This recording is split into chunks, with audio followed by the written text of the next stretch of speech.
Let's give another round of applause for the Student Jazz Group.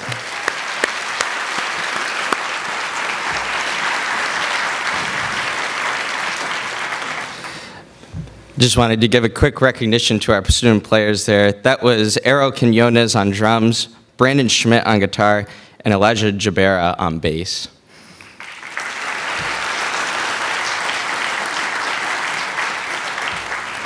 Good morning.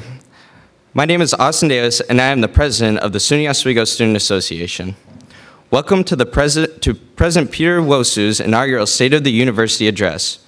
Joining us today are campus faculty, staff, and students. We are also pleased to have with us today distinguished guests and representatives from our community partners, in addition to many of you streaming online. With that said, thank you to WTOP for covering this event, our student broadcasting organization.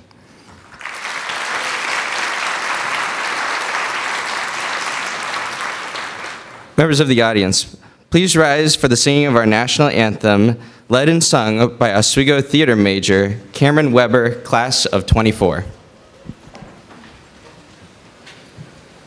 Oh, say, can you see by the dawn's early light what so proudly we hailed at the twilight's last gleaming, whose broad stripes and bright stars through the perilous fight o'er the ramparts we watched were so gallantly streaming, and the rocket's red glare, the bombs bursting in air, gave proof through the night that our flag was still there. Oh, say does that star-spangled banner yet wave o'er the land of the free and the home of the brave?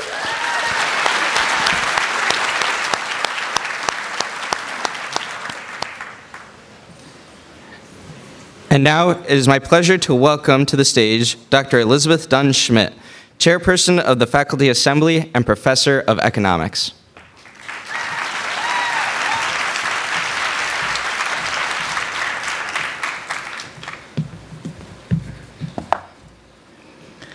The State University of New York at Oswego would like to recognize, with respect, the Onondaga Nation, people of the Hills, or Central Firekeepers of the Haudenosaunee Confederacy, the indigenous peoples on whose ancestral lands SUNY Oswego now stands. Please join SUNY Oswego in acknowledging the Mohawk, Oneida, Onondaga, Cayuga, Seneca, and Tuscarora nations, their elders, both past and present, as well as the future 7 generations yet to come. Consistent with the university's values of diversity and equity, inclusion and social justice, this acknowledgement demonstrates our commitment to cultivating relationships with Native American communities through academic partnerships, collaborations, historical recognitions, and community service in order to dismantle the legacies of conquest and colonization.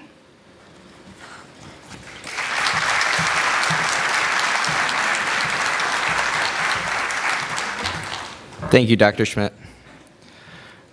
Earlier this year, Dr. Peter O. Nwosu was selected as SUNY Oswego's 11th president by the SUNY Board of Trustees and Chancellor John B. King. President Nwosu officially began on August 15th, 2023, and has greatly immersed himself in the university and community. He speaks often of the Oswego Promise about providing access, transforming lives, igniting opportunities, and creating understanding and fostering a sense of community. President Nwosu himself is an example of the transformative power of higher education and built an impressive track record on his way to becoming this university's leader. Coming to the United States as an immigrant student decades ago and as the first in his family to go to college, he stands He has great passion for the promise of the university's experience for every member of the Oswego family and everywhere. An American Council on Education Fellow and Fulbright Scholar, President Nwosu joined SUNY Oswego from CUNY's Herbert H. Lehman College, where he was Provost and Senior Vice President for Academic Affairs and Student Success. Prior to this role, he served as Provost and Vice President for Academic Affairs at Clark Atlanta University, a historically black college or university, HBCU, and Carnegie-designated doctoral research institution. Before joining Clark Atlanta, President Nwosu served as Associate Vice President for Academic Programs and Accreditation Liaison Officer at California State University, Fullerton, a Hispanic-serving institution and one of 23 college campuses of the California State University system. A passionate advocate for access to higher quality education for our nation's increasingly diverse student body, and systems thinker and strategic planner with a strong belief in the power of collaboration and shared governance. President Nwosu has led strategic initiatives to advance equity-minded student success outcomes, foster institutional effectiveness, and enhance these institutions' national reputation and visibly as engines of upward mobility and community engagement. President Nwosu is a graduate of Harvard Institutes for Higher Education and received his PhD in Communication Studies from Howard University, his Master's of Arts in Liberal Studies from Towson University, and his Bachelor of Arts from Mass Communication and Journalism from the Institute of Management and Technology in Enugu, Nigeria. Please join me in welcoming, in his inaugural State of the University address, President Peter O. Nwosu.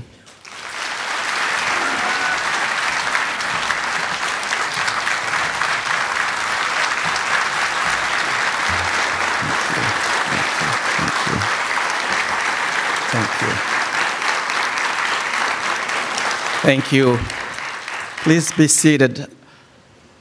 Let's give Austin a warm round of applause for that wonderful, kind introduction. I also want to acknowledge our student jazz group and our student who just sang the national anthem. Let's give them a round of applause as well.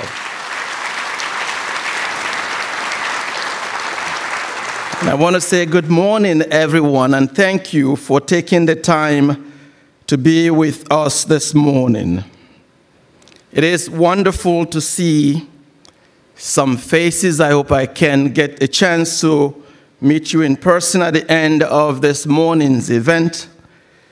And others, I'd like to extend a warm welcome to this institution, to many distinguished guests and representatives from our community partners. I also welcome you for joining us this morning. Senator Charles Schumer's office, I understand that there's staff members from that office. Assembly Minority Leader William Barclays. Both of these legislators have had a chance to meet over the last few weeks. The mayor of our city, Bill Barlow, who is also here with us this morning, Center State CEO, and its President and Chief Executive Officer, Rob Simpson. I want to say thank you for coming. Colleagues and folks from Central New York Regional Planning and Development Board, Empire State Development Corporation, Manufacturers Association of Central New York, MACNY, Onondaga Small Business Development Center at Onondaga Community College. I had the pleasure of meeting the president of that wonderful institution just last week. Constellation, which is an electricity provider and gas supplier in our region, Operation Oswego County, Richard S. Shinneman Foundation, Oswego City, County, and Oswego City School District representatives, Oswego YMCA, and a group of folks that I care deeply about, SUNY College Council, that are members of the Oswego College Council, the College Foundation that also had a chance to meet members of that board along with our College Council, alumni, and I've met so many of our alumni, and I want to thank you for taking the time to be with us this morning. Our faculty who care deeply about this work, our staff who care deeply about our students, and certainly many of our students who've taken time to join us this morning, in addition to many others that are watching, streaming in. I want to thank you deeply for taking the time to be here this morning as we speak about our institution and all other protocols I want to observe as well. And I want to say again, a wonderful welcome to all of you. Thank you for joining me this morning for what I expect to become a new annual tradition of our institution, the State of the University Address. It seemed very fitting to deliver this inaugural State of the University Address as a kickoff of our Founders Weekend, which begins, of course, today, and the celebration of the 200th birthday of the founder of this storied institution, Edward Austin Sheldon. And although I am only a month and a half into my tenure as the 11th president of this institution, I can confidently say that this university remains committed to Sheldon's vision of access and opportunity for all. Thus, the State of the University Address is an opportunity for us to take stock of our institution's work and progress in this regard during the last year, even as we emerge from the COVID-19 pandemic, and to paint a portrait of how we plan to continue Sheldon's vision in a post-pandemic world. What's clear to me in the short time that I have been here is that SUNY Oswego, our institution, is a vibrant community of learners and scholars whose passion drives new discoveries, whose passion pushes the boundaries of what is known and what is unknown, questions traditional business, social, and scientific assumptions, and advances the world by graduating individuals, young men and women, with a more humanistic perspective and an inclusive approach to problem solving. Consider just a few highlights of how this is manifested from the past year. Our students and their research continue to make waves on a global scale. Professor Shashi Kambo, a SUNY distinguished faculty from our campus, a SUNY distinguished professor from our institution, led a group of physics students in a summer research project at the world-renowned Max Planck Institute for Astrophysics in Germany. Criminal justice major Gabrielle Robayun presented her research at an international conference in Lisbon, Portugal. And biochemistry major Fatima Ravia Karim presented her research on tuberculosis at this year's World Congress on Undergraduate Research in the United Kingdom, becoming the first Laker to do so. Let's give all of them a warm round of applause.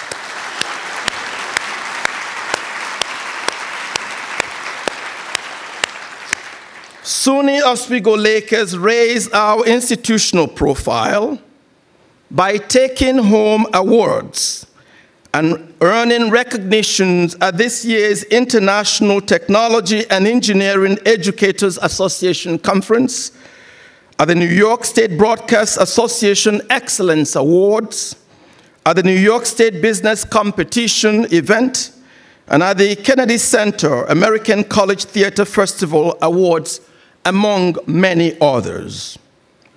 Our students and faculty members seek out opportunities all the time to put their education into action in keeping with our university's motto of learning by doing. The dozens of students across all majors, for example, who participated in the annual Launch It Student Entrepreneur Competition is one such example. The students were working in paid internships with Kestis Bendiskis, a distinguished professor of chemistry, through the recently opened startup Stress Bioanalytics to meet the demand for a distinctive type of biotech testing in Oswego. And the School of Business students who opened the Rich and Poor Cafe in Rich Hall. It was one of those places I visited when I came in April for the interview. And I was so excited to see those students. Those students were guided by our alumni, mentor, and entrepreneur, Ed Alberts, along with staff from our Auxiliary Services Unit. Remarkable work when you see students learning by doing and running a business even before they graduate from the institution. Again, a warm round of applause for all of them.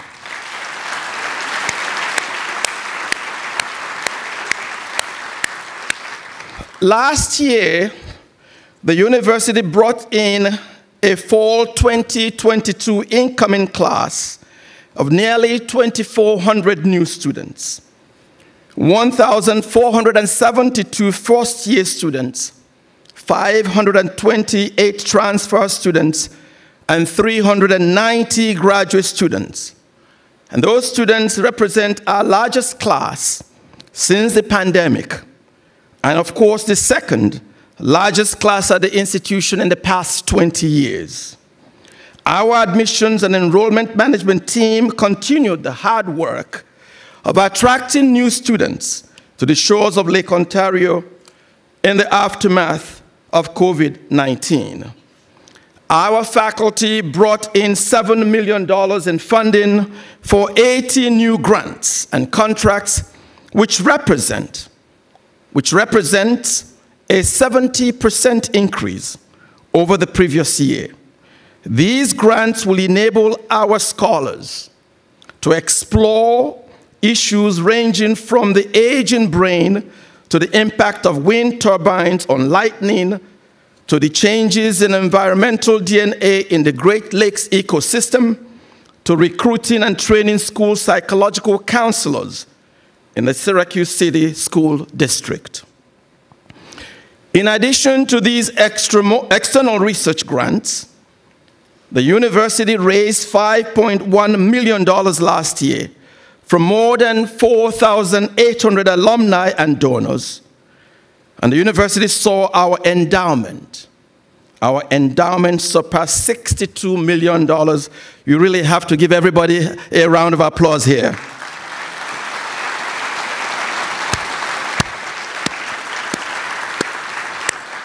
Indeed, that $62 million is thanks to the stewardship of our foundation board, the generosity of our donors. And as a result of that, we were able to award the most scholarships, the most awards yet at the institution. Nearly 900 of these, most of these, 540, were need-based. Excuse me. And 311 were merit-based. These scholarships fund better support for our students and the goals they have set for themselves. We are a learning institution that makes a promise to educate, to develop an educated citizenry, and to graduate individuals who live and work in our communities, individuals who are civic partners, individuals who are also lifelong learners, committed to improving our world. The other area of progress for us is in the academic offerings, curricular renewal to advance our regional economy. And so we continually, over the last 1 year, reviewed our academic programs to align them with workforce needs and with the career aspirations of our students. And last year, we introduced a new master's in higher education, and we began offering an integrative professional studies degree. And we also added an online modality for the master's degree in technology education to provide more flexibility and pathways to our students, certainly informed by the lessons we've learned from COVID-19. And we maintain strong connections with our region's employers and economic drivers, such as Center State CEO, the Port of Oswego, Constellation, Novelis, Lockheed Martin, Semiconductor Research Corporation, SRC, Huhtamaki, and many, many others. And we have established a strong collaboration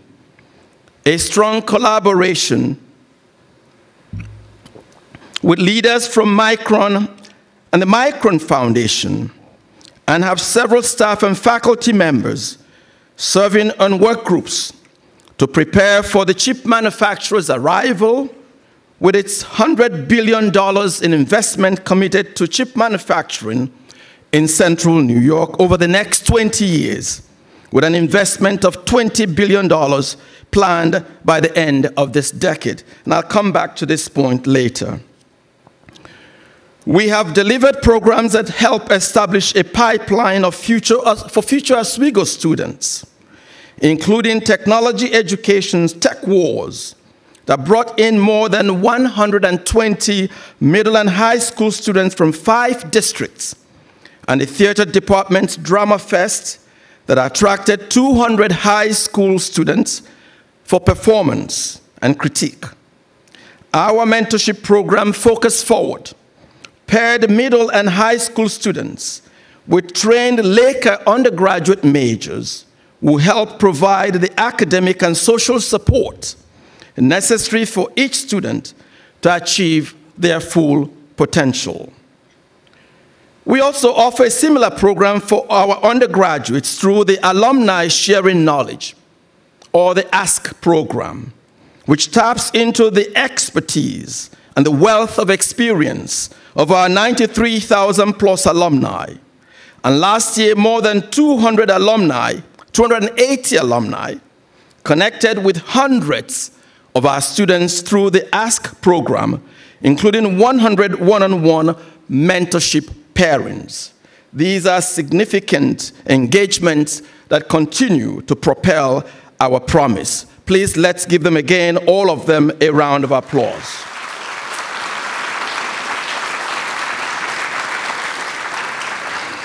We are committed as an institution to the well-being and support of all our students.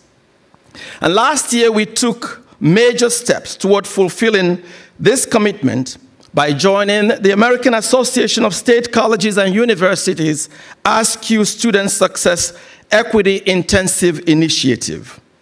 This initiative, funded by the Bill and Melinda Gates Foundation, is designed to help institutions improve learning outcomes through the implementation of intervention programs, such as the redesign of pedagogy in ways that help close the equity gaps for Black, Latinx, Indigenous, and low-income students at our institution.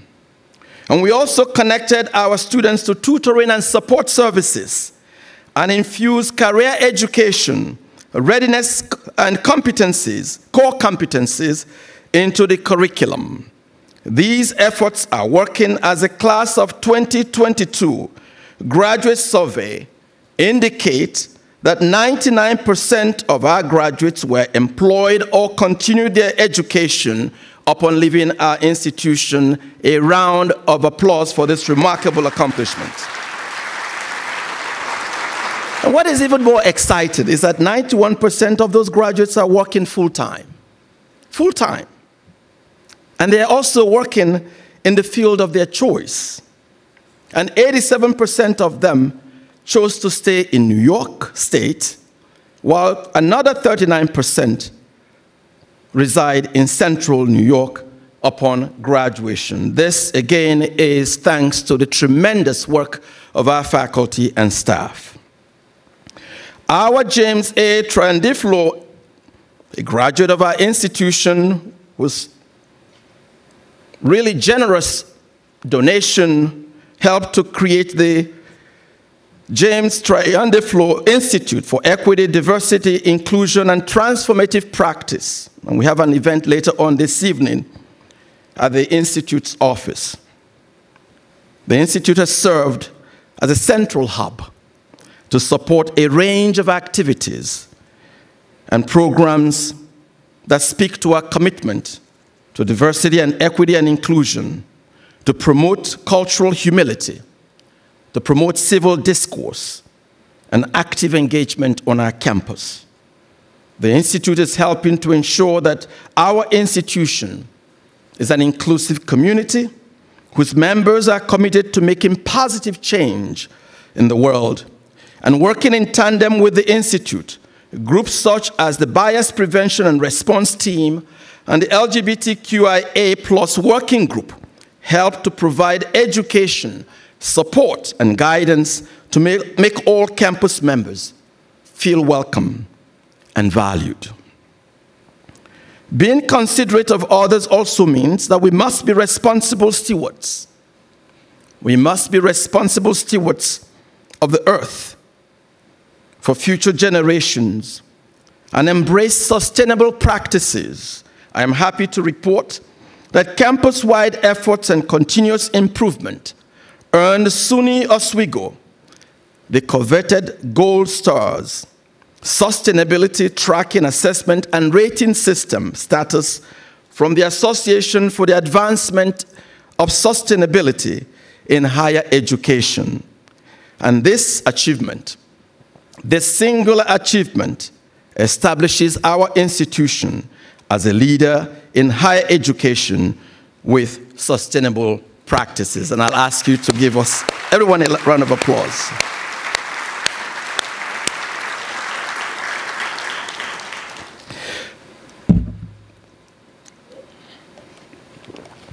As you read in my message to the campus community last week, SUNY Oswego climbed 15 spots to number 39 on the U.S. News and World Report's list of best regional universities in the North and number 18 in the region on the Social Mobility Index for our role in moving large numbers of first-generation students into the middle class.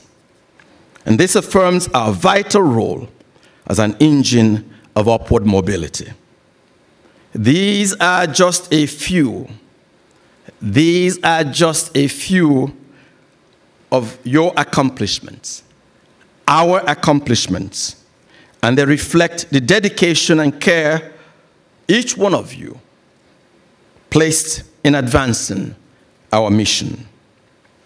In my remarks at the opening breakfast 5 weeks ago to mark the beginning of a new academic year, I spoke about the founding of our university 162 years ago on a simple and powerful promise to light the touch of learning, transform lives, and ignite new possibilities.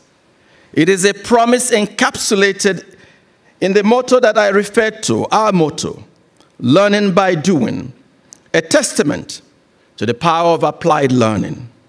It is one that distinguishes us from other institutions. It is at the core of our founding. I'd also share the story of my work.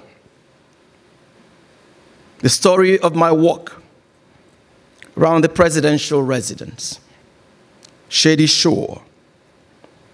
Many of you know that location following my arrival on campus. And as you've heard me say, that what struck me was the vision of this man, Edward Austin Sheldon. And if you come to the president's residence, you will see his picture hanging on the wall. The foundation that he laid to center Oswego, our institution, as a pillar in American education. That house, that is today the president's residence, was built in 1857. In 1860, early part of it, he founded our institution 5 years later. I've always wondered what is selfless service. That he wasn't establishing the institution for himself. He was a man of means.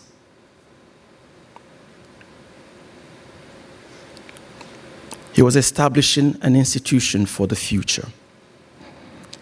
And that institution, thanks to the work of all of you, all of us, that institution has withstood the times. As you recall, at that opening breakfast remarks, I had noted that I was reading 2 books by the late Professor Dorothy Rogers, a highly regarded faculty member who passed away in 1986. It's about the time I came to the United States, if you do the math. The first book, titled Oswego, Fountainhead of Teacher Education. Teacher education focuses on the college's centennial history and Oswego's role in shaping American education. I'd also mentioned the second book, SUNY College at Oswego, the second century unfolds. And that particular book by Professor Rogers speaks about the college's rich history. It also speaks about the college's alumni who carry, as that book mentions, the Oswego message. And that message was carried to students at home, but also to students around the world. And it began all the way, it went as far as Japan. Now, I've since finished reading those books, and I commend them to anyone who wants to understand this university's history and the progress the university has continued to make to expand access and opportunity. And that progress is encapsulated in the accomplishments of this institution that I've shared with you. And there's lots. I just shared some highlights. And since the announcement of my selection as your president, I've engaged members of my leadership team, I've engaged members of the campus community, and I've asked the simple question, what do we do to advance the promise that Sheldon handed over to us? What do we do further to advance that promise? I've engaged distinguished alumni, members of our college council. Last week, the chancellor and I spoke, had a meeting. I've engaged our external partners, including our elected officials, on that vision to expand what you've heard me refer to as the Oswego Promise. It is a promise dedicated to meeting the needs of Central New York. But even as we respond to those questions I was posing to my colleagues, I was mindful that this is also a time when the enrollment cliff is real. When, as a consequence of COVID-19, our enrollment numbers did take a slide, like many other institutions in this region and beyond. Mindful of the number of high school graduates, it's also in decline. mindful of the many colleges and universities that are struggling to remain afloat, mindful that we are still recovering from the pandemic. But also mindful that there were opportunities that were emerging in our region. I'm reminded of the very important statement from the United Negro College Fund. If you watch their ad, it says, "A mind is a terrible thing to waste." And for me, as I looked at the opportunities emerging in our region, I did say, in spite of all of the crises and issues I've laid out and questions I was raising, a crisis is also a terrible thing to waste. A crisis is a terrible thing to waste. And if we ignore those opportunities, the institution becomes irrelevant. It is as a consequence of those conversations I've had, conversations that I began with my colleagues as far back as June, not on the August 15th. And I will joke with them, the CFO in particular, that you see owe me 2 months of salary, because it was important not to wait till August 15th. But those conversations began in June. They began in June with the director of our institutional research office. We thought I was crazy for proposing what I will share with you. And many others, and some of you probably will think so this morning. But I'm here this morning to say to you that I am pleased, after those conversations, to announce a new vision for growth for SUNY Oswego. A vision that will unleash even further the university's talent and capacity as the most mission-critical comprehensive public university in central New York, to continue to expand access and opportunity, to continue to increase upward mobility, and to build continuously the talent pipeline that will be needed to advance regional economic development, mindful of those opportunities that I will discuss shortly. That vision is what we call Vision 4040. It is a vision to expand SUNY Oswego's promise. And that vision envisions doubling the annual number of graduates from SUNY Oswego from 20,000 that we had pre-COVID to 40,000 by the year 2040 to meet the needs of central New York and beyond. What this Vision 4040 does for us is that it establishes a pathway for SUNY Oswego to stabilize degree attainment, of 4,000 awards per year or 40,000 per decade by the year 2040. Our vision document, which you will find on our website, and I'll talk about that shortly, summarizes the justifications for a growth agenda. That document illustrates in broad brush strokes how this growth will unfold.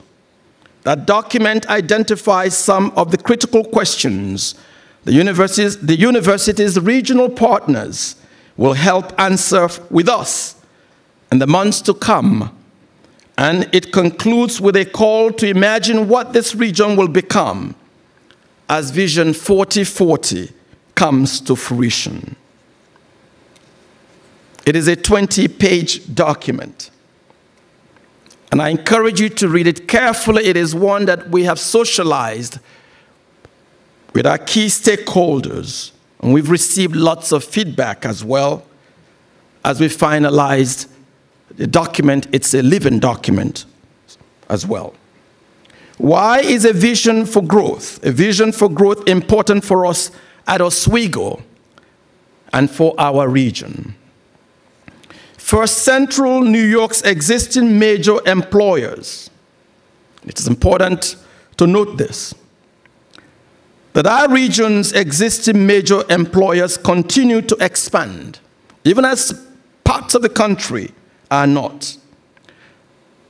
And our region reports strong prospects for the future. In April 2023, Center State CEO, you're all familiar with this important entity.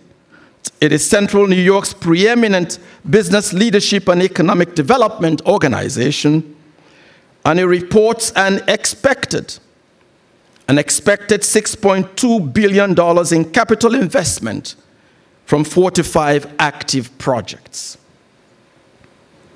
In addition to these projects, last fall, as I mentioned earlier about Micron Technology, that entity announced its decision to invest $100 billion over the next 20 years in a chips manufacturing plant in nearby Clay, not too far from us here, and $20 billion over the next decade. As you read that report from Micron, the plant itself will employ 9,000 people and generate an additional 40,000 jobs indirectly. An increase of almost 50,000 working adults will correlate with an overall regional population growth of 5 to 10% at a time when the entire state will only grow by 3 to 4%. Real estate analyses have projected that our neighboring county, Onondaga, specifically, may even grow as much as 25% in the next 20 years.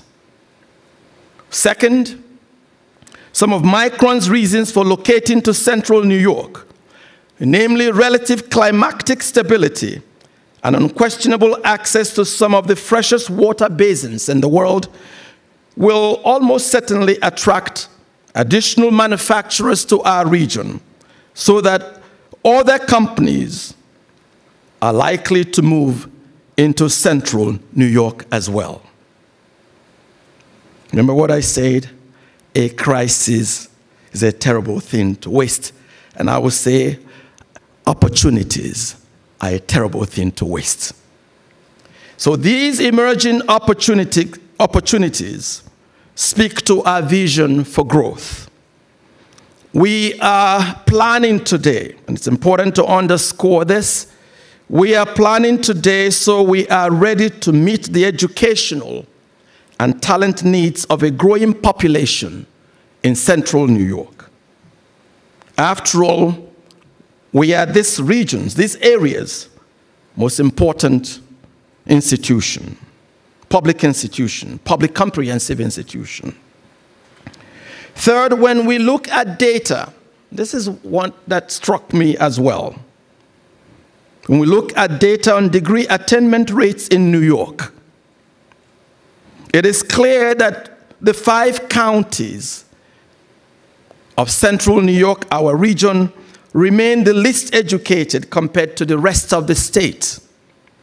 9%, if you look at that data, 9% of young people aged 18 to 24-year-olds in Oswego County, our county, have a bachelor's degree or higher, compared to 12% for Central New York, 20% for Long Island and New York City and the Mid-Hudson, and 18% for all of the state.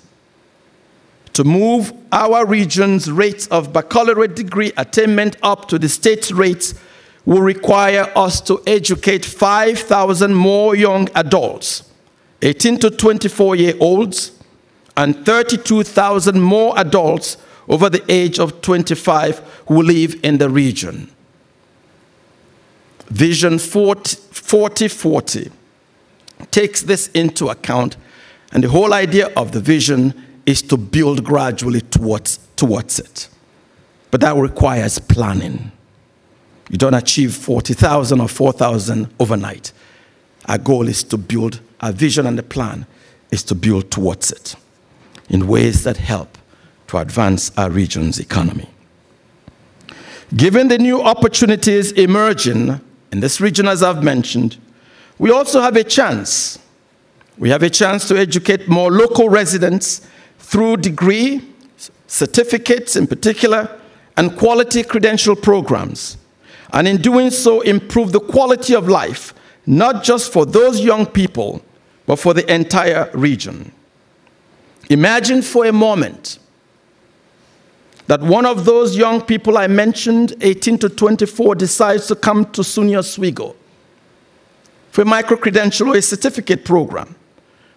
That young adult takes 4 or 5 courses, earns a certificate, and goes on to work for any one of those industries I mentioned, including Micron.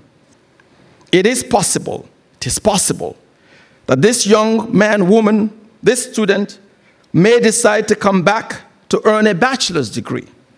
It will seem reasonable to me that those courses, those 4 or 5 courses earned for the certificate program ought to count towards the student's degree completion. The flexibility or the flexible modality in curriculum offering that I describe here requires a focus on developing and marketing micro-credentials and certificate programs that deliver smaller sets of high-demand skills than are required for a complete degree. These micro-credentials and certificate programs serve as low-risk on-ramps into full degree programs, and they provide a much easier way for the university to work closely with our area businesses around curriculum development. The Vision 4040 process will also explore the university's ability to develop scaffolded programs, what we call stackable credentials, in areas not typically included in a 4-year institution's academic portfolio. For us, Vision 4040 sees a target market who needs to hear how higher education can transform their lives and ignite possibilities. Fourth, the decline in the number of students graduating from high school in the United States. It's another opportunity. 40,000 each year beginning in 2026. That number pales in comparison to the expected explosion of the global middle class in the coming decades. Almost 175 million people each year. All high-income countries face the same demographic shifts as the United States and will compete for students. They will compete for students from the rapidly growing middle classes in the developing countries where there are not enough institutions of higher education to meet the demands of an exploding population of young people. Earlier on during this semester, I shared the population trend in just one of those countries, Nigeria, with the President's cabinet. That country is expected to reach nearly 400 million people in the year 2027, with 60%, in 27 years, by the way, not 2027, in 27 years, with 60% of the population comprising of young people under the age of 30. India recently surpassed China as the most populous country in the world. And so if 5% of those new middle-class consumers want to attend college, access will need to be provided for almost 9 million more students every year. Again, we make the case in our vision document that Central New York can position itself to succeed by seeking for students in these parts of the world.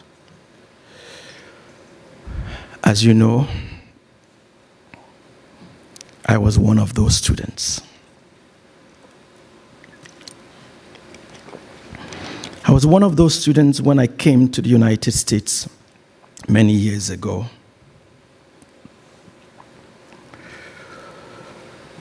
The pair of shoes I wore then are nestled in a glass pedestal in my office at SUNY Oswego.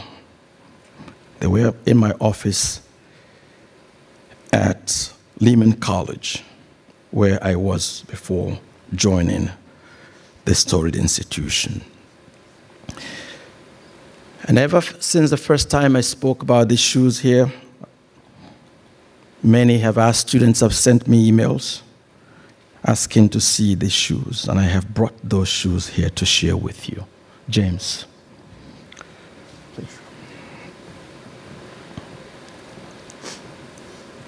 Please.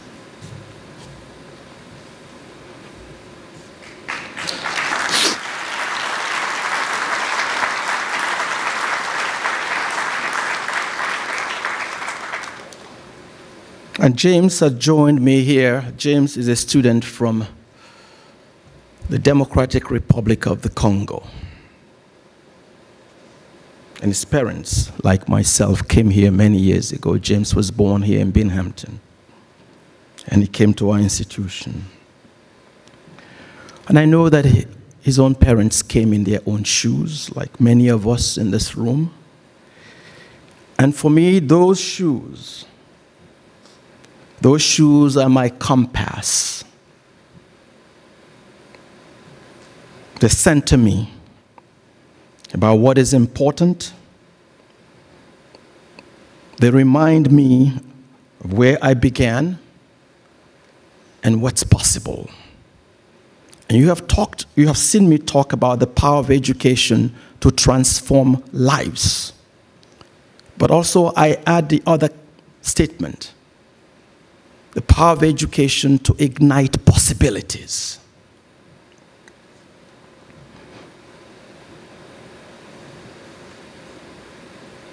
And I always wondered, if I didn't have that education, where would I be? And what I've said to our students, part of why I share this, that if I, as an immigrant student who came from far away Nigeria, can rise in this country to become a university professor, a provost, a president, they too can be. They too can be scientists, educators, CEOs, you name them. We've all come in our shoes. But those shoes also remind me of the awesome moral responsibility we all carry as educators to transform lives, to increase upward mobility, to expand the global middle class. And the idea of the global middle class is not just somewhere, some country. We here are part of that global middle class. And some immigrants would come and they return back to their countries. And some would stay like I did, as difficult as that may be. But we are all contributing to making our communities a better place. And we are all contributing to the sustenance, and what you've also heard me say, the maintenance of our democratic experiment. Young people are so vital to advancing our democracy. They are so vital to making our community, our state, our nation, our region, our world a better place. And that is what Vision 4040 stands for.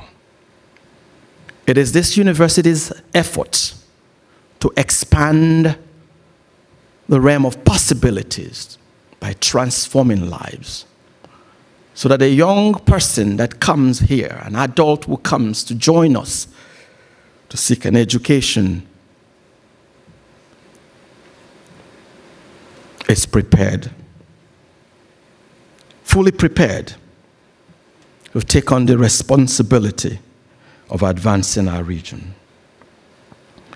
Vision 4040 also offers a new opportunity for us.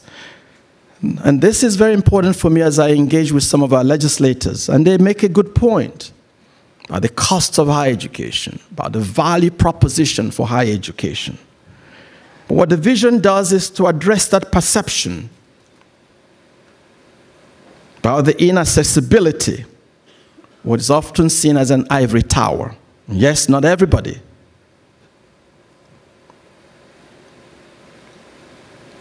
can go through that experience, but we want to advance and open the door for more people. As I mentioned before, the COVID pandemic challenged institutions of higher education, but it challenged us to adapt quickly and to shift on-campus delivery of not just academic courses, but also student support services to the online realm, something that folks didn't think we could do, but we adapted very quickly. The pandemic also shifted some students' desires to remain closer home, to seek out online programs, and to maintain a mix of hybrid on-campus and online courses so they can take care of family. And some worry that we will never return to pre-pandemic structure, but that's okay. We've learned lots of lessons. We therefore have an opportunity to expand our program offerings and formats,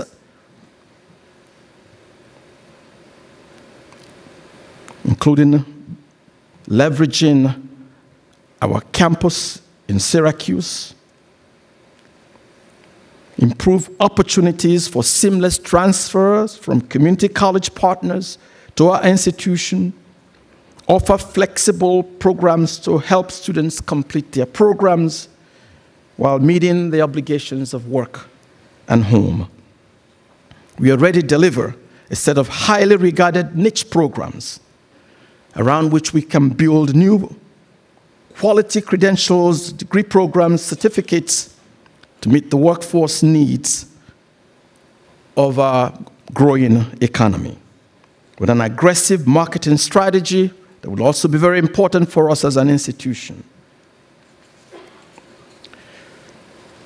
Vision 4040 envisages an undergraduate enrollment of 11,000 students. I know some will be asking, 3,500 grad students somewhere. About 15,000 students over the next 15 years. And these figures include residential, commuter, online students, as well as part-time and full-time students, and those who will study at our Syracuse campus, as well as our main campus. I do also want to indicate that as you read that document, and I won't go into the details of it, but you will see decision points that we've outlined that we want to pursue in order to help us achieve the vision. One is to work to increase the number of transfer students. One is to work to re-engage students who stopped out at our institution. They started and they stopped out. One is to increase the utilization of our Syracuse campus that I just mentioned. I've had multiple visits to that location.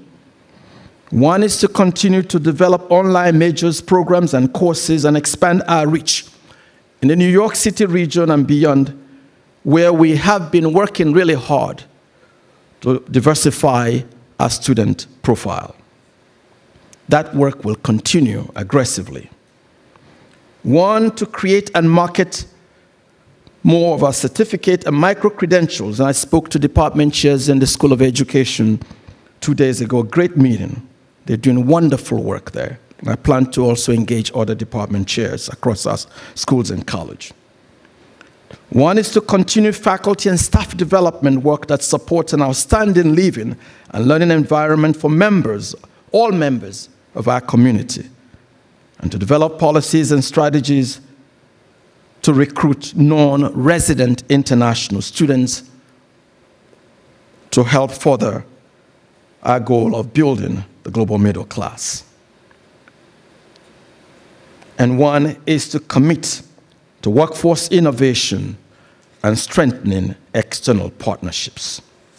On this last point, I am pleased to announce the creation of the Office of Workforce Innovation and External Relations that will be housed at the Syracuse campus.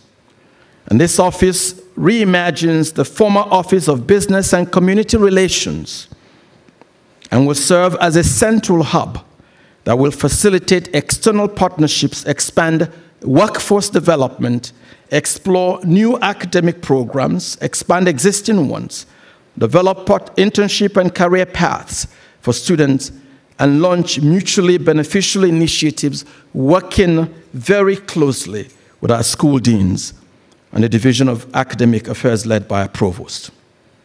And research has shown that college-educated individuals are healthier and wealthier than those who have not attended college. And I mention this because folks say, so what's in it for us? Yes, college-educated individuals are also happier, have longer life expectancies, are more likely to be in satisfying jobs. Communities with high educational attainment have less crime. They have reduced expenditures on public assistance programs. They have higher participation in civic and volunteer activities. They have more home ownerships and more people with high-quality health insurance coverage. When we are successful in stabilizing degree production of 4,000 awards per year, we believe that we will create direct and indirect benefits to the region. For example, the median household income will increase by more than $7,000 or 12% more than it currently is. And if the average central New York household income increases by that amount over 7,000, nearly 8,000, the Vision 4040 plan, once fully implemented, could produce well in excess of $142 million more in income tax revenue to our region annually. This is annually. The impacts of the vision could push up the percentages of people in central New York who are working full-time year-round by 3 to 4%. And implementing the vision also could lower the rates of families dependent on public assistance. All of this speaks to the vital role that education plays in our democratic society. We do more than teach students. We empower them to change their lives, and through education, we strengthen communities. We at SUNY Oswego are committed to the belief that higher education opens doors to social mobility. It opens doors to increased levels of community and civic engagement and a more fulfilling and rewarding life for our graduates. These transformative impacts of implementing Vision 4040 certainly support doing the hard work that will be needed to be successful, but figuring out how to achieve these goals will require well-vetted strategies and flexible plannings, and you will be hearing more about these strategies over the next several weeks. Our vision also focuses on graduates, not just recruiting students, not only retaining them, but if we don't retain them, if we don't graduate them, we don't get to the 4040. If you read, and when you do read the document, and I'm coming to the close of my remarks, you will see that the document, the vision, builds on not just one plan, but on many, many plans that will be coordinated together. I invite you to take a careful look at that document I am told that if you use the QR code on the back of the program for today's event, it should take you to the document. You can also access it by going to the webpage of the Office of the President at the end of today's event. For more than a century, and I'll conclude with these remarks. For more than a century and a half, leaders of this institution, 10 presidents before me, along with the faculty and staff, and with the support of our alumni, have expanded the Oswego Promise. More than 93,000 alumni have walked through our classrooms and are making significant contributions in their communities and around the globe. Today, I am asking each of you to join me in expanding this promise. In all of this work, we'll be guided by lessons learned from the pandemic. We'll also align our vision and plan with our system-wide priorities of student success, research and scholarship, diversity, equity and inclusion, and economic development and upward mobility. And we must remain flexible and adaptable to meet the demands of the moment. Finally,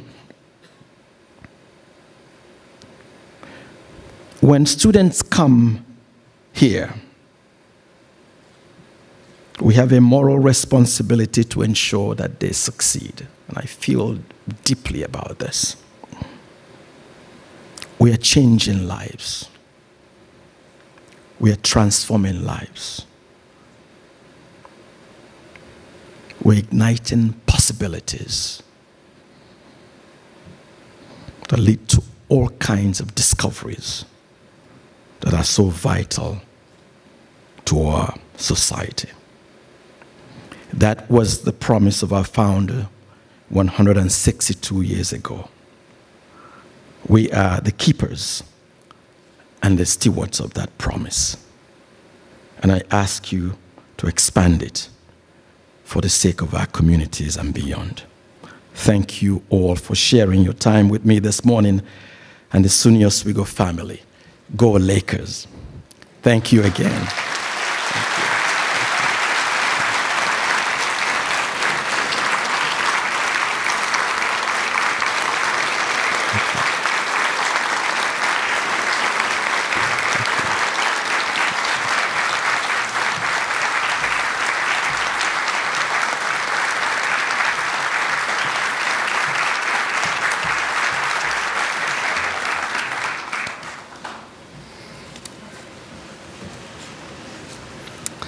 Thank you, President Nwosu. To conclude, may I ask everyone please stand while Cameron Weber leads us in singing the alma mater. The words are printed on the back of your program.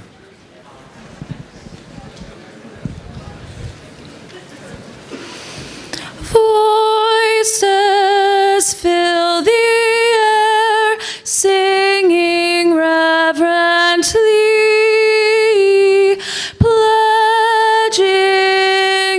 School fair, truth and loyalty. This our song we raise in her name and praise.